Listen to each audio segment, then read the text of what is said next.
ازيكم؟ النهارده جاي اكلمكم في موضوع ناس كتير اختلفت فيه وناس كتير اتفقت فيه. الموضوع هو بلاعة المطبخ او بيبة المطبخ.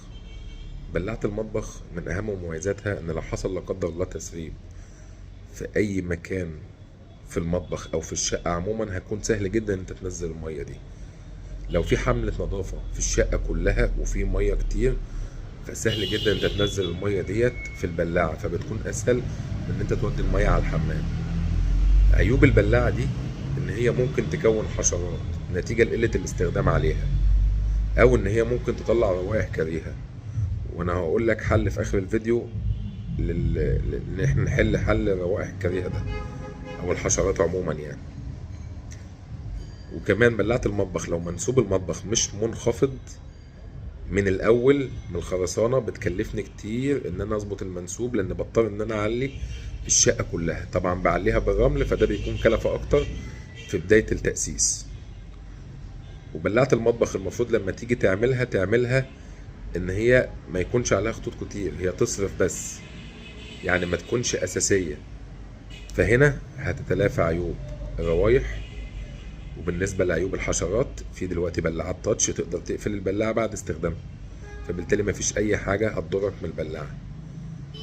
البلاعة عشان تعملها لازم تكون من الحيطة على بعد من 70 ل 80 سنتي، لانك لو عملتها على اقل من كده وحدة المطبخ السفلية بتكون 60 في الغالب.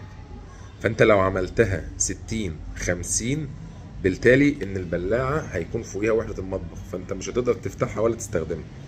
وشفت الكلام ده في شقق كتير وفي فيلل كتير دخلتها كانت متأسسة من الأول، وطبعا اضطريت ان انا اكسر خطوط الصرف بتاع البلاعة عشان اقدر ابعد البلاعة عشان ما تبقاش تحت المطبخ. يعني لو حصل اي انسداد في البلاعة وعايز تسلك مش هتعرف تسلك، هتضطر انت تفك المطبخ عشان تسلك البلاعة.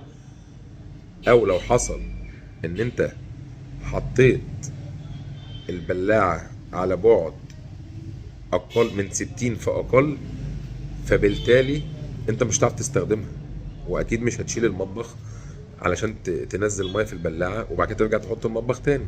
فيفضل ان هي تكون من الحيطة من 70 ل 80، دول كفاية قوي. اشوفكم الحلقة الجاية.